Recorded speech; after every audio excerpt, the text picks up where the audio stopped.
नुकतंच आपण सर्व लोक आदरणीय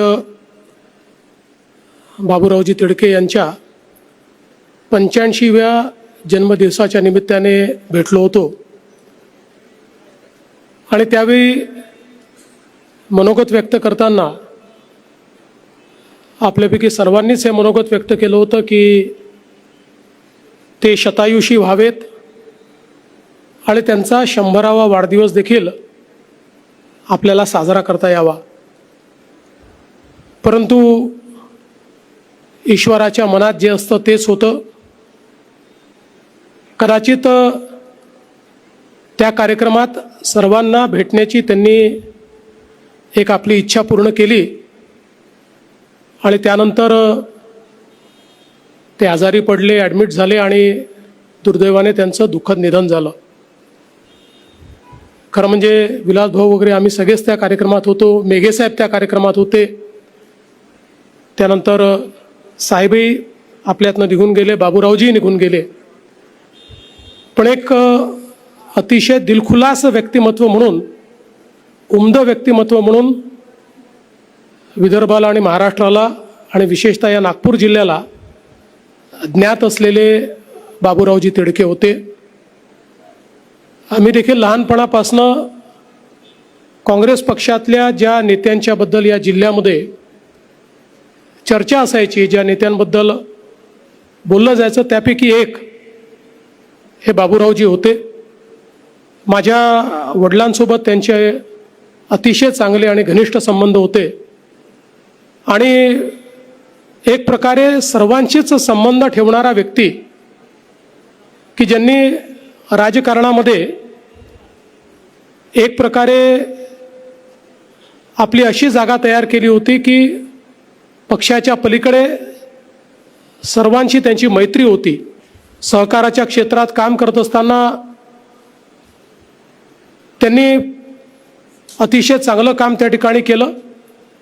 भूविकास बँक असेल, राज्य सहकारी बँक असेल आणि प्रसंगी ज्यावेळी कारखाना अडचणीत आला त्यावेळी आपल्या गृहलक्ष्मीचे दागिने देखील गहाण टाकून आणि कर्मचाऱ्यांचे पगार झाले पाहिजेत आणि कारखाना वाचला पाहिजे अशा प्रकारचा प्रयत्न जो सहकारामध्ये अलीकडच्या काळात आपल्याला दिसत नाही, तो देखील करणाऱ्यांपैकी बाबूरावजी होते।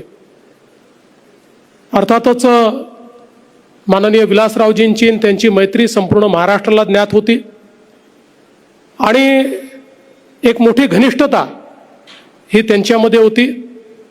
या मैत्रीचा उपयोग देखील त्यांनी इतरांकरताच नेहमी केला। स्वतःला काही मिळालं पाहिजे यापेक्षा जे माझ्याकडे येतील त्यांना मी काय करून देईल, त्यांचे कसे कामं करीन, अशा प्रकारचा प्रयत्न हा सातत्याने त्यांचा असायचा। दुसऱ्यांच्या जीवनामध्ये हास्य निर्माण करायचं, आनंद निर्माण करायचा, खास जी एक वैदर्भीय पद्धती आहे मैफिलीची, तशा पद्धतीत देखील त्यांचा एक हातखंडा होता आणि त्यामुळे अर्थातच त्यांच्यासोबत राहणारे, त्यांच्यावर प्रेम करणारे अशी एक मोठी लोकांची संख्या आपल्याला या ठिकाणी पाहायला मिळते। इतके वर्ष काम करत असताना माणसं जोडण्याचं काम त्यांनी केलं आणि मला असं वाटतं की आजही आता खरं म्हणजे प्रसन्न आहे। चांगल्या पद्धतीनं त्यांचा वारसा चालवण्याचा प्रयत्न ते करतायत, नगराध्यक्ष म्हणून उत्तम काम करतायत आणि मला असं वाटतं की एकूणच बाबूरावजींसारखी जी माणसं आहेत, आज ज्या प्रकारचं आपण राजकारण पाहतो, ज्या प्रकारचे आपण राजकीय ताणतणाव पाहतो, अशा वेळी निश्चितपणे त्यांच्यासारख्या एका व्यक्तीची आठवण आपल्याला येते आणि राजकारण कशा प्रकारचं असलं पाहिजे हे देखील आपल्याला त्यांच्या एकूण स्वभावातनं या ठिकाणी पाहायला मिळतं। जसं मी मगाशी देखील सांगितलं की सहकार क्षेत्रातलं त्यांचं योगदान हे खरोखर अत्यंत महत्त्वाचं आहे आणि मला विश्वास आहे की त्यांच्या सोबत जुडलेले, त्यांच्या वेगवेगळ्या कामातनं ज्यांना त्यांनी मोठं केलं, ज्यांना त्यांनी लाभान्वित केलं, अशी सर्व मंडळी आज निश्चितपणे त्यांच्या पश्चात देखील खूप चांगल्या पद्धतीनं त्यांचा जो काही विचार आहे तो पुढे नेण्याचा प्रयत्न करतील. आज त्यांच्या या श्रद्धांजली सभेच्या निमित्ताने मी विदर्भातल्या या उमद्या नेत्याला अतिशय विनम्र अशा प्रकारची श्रद्धांजली अर्पण करतो. त्यांना खरं म्हणजे त्यांच्या जाण्याने आपल्याला तर शोक आहेच, पण कुटुंबावर सर्वाधिक या ठिकाणी शोककळा आहे. त्यामुळे संपूर्ण कुटुंबाला हे दुःख सहन करण्याची शक्ती ईश्वराने द्यावी अशी ईश्वरचरणी प्रार्थना करतो आणि माझं बोलणं संपवतो. ओम शांती शांती शांती.